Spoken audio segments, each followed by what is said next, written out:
Bismillahirrahmanirrahim.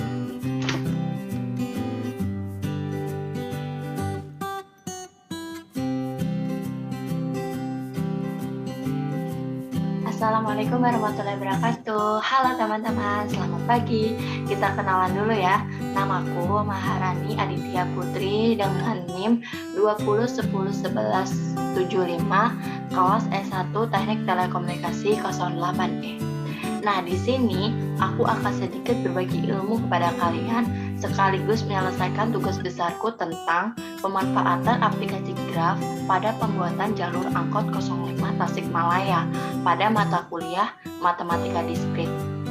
Sebelum kita belajar ke materi inti, saya akan menjelaskan kepada kalian dulu nih cakupan pokok materi apa saja yang akan kita bahas pada pertemuan kali ini. Oke, yang pertama kita akan belajar bagian 1 yaitu tentang penyebab permasalahan, bagian 2 part 1 yaitu tentang rencana penyelesaian, bagian 2 part 2 apa itu sirkuit Euler dan apa kaitannya, bagian 3 tentang model graf, dan bagian 4 tentang kesimpulan. Jadi untuk cakupan pembelajaran kali ini diharapkan mahasiswa mampu menentukan sirkuit Euler dari suatu graf.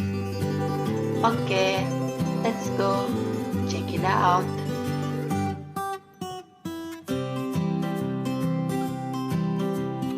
Nah, pertama kita cari tahu dulu pokok permasalahan yang akan kita bahas.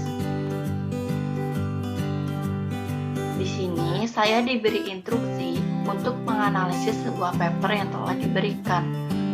Dan dari isi paper ini kita dapat menemukan bahwa pokok permasalahannya adalah terjadinya jumlah kenaikan angkot Indihang Pancasila yang menyebabkan terjadinya persaingan ketat antar sopir angkot untuk mendapatkan penumpang.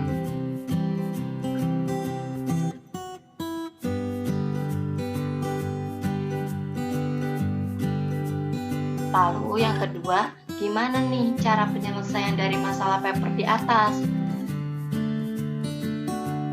Jadi di sini saya ingin memberitahu kepada kalian bahwa ada solusi yang tepat untuk menyelesaikan permasalahan di atas, yaitu salah satunya yang pertama, membuat jalur angkutan yang rapi dan teratur.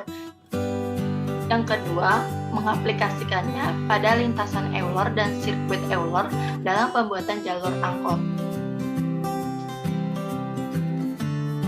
Lalu, apa sih itu sirkuit Euler dan apa kaitannya? Nah, di sini lintasan Euler adalah lintasan yang melalui masing-masing sisi di dalam graf tepat pada satu kali. Dan graf yang mempunyai lintasan Euler di dalam sebuah graf disebut graf semi-Euler.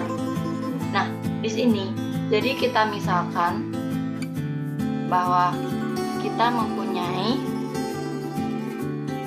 sebuah graf pada suatu permasalahan. Dan di sini kita dapat membuat solusi dengan instruksi bahwa akan kembali ke titik keberangkatan.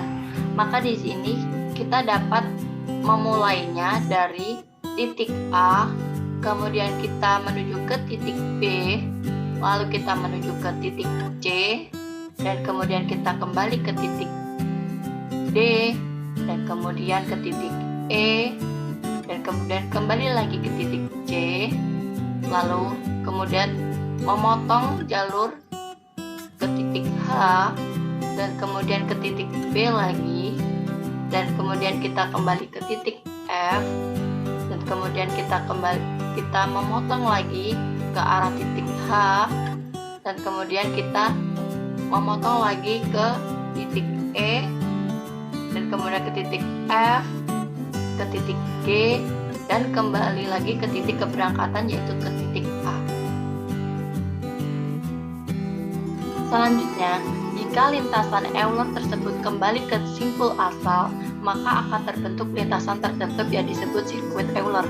Jadi di saat kita tadi berjalan dan kemudian kembali ke titik A ini, dan ini di dalam sebuah graf ini membentuk sebuah sirkuit Euler. Dan gambar di samping memiliki sirkuit Euler karena berawalan dari simpul A dan berakhir di simpul A, seperti yang saya katakan tadi.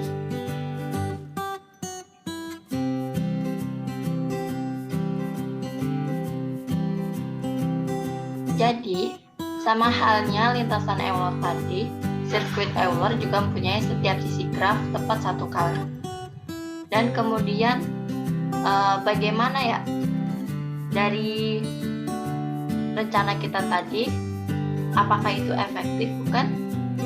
Nah, dengan metode ini kita pun bisa menerapkannya pada persoalan paper yang telah kita bahas di awal. Jadi di sini kita diberikan instruksi untuk diharapkan mampu mengaplikasikan teori graf di atas dengan masalah paper. Nah, di sini kita dari titik D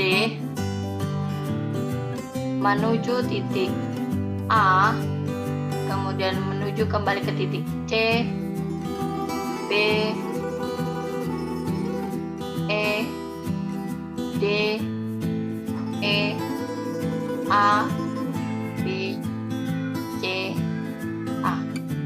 Sehingga ini saya rasa cukup efisien dan efektif untuk mengatasi permasalahan di atas.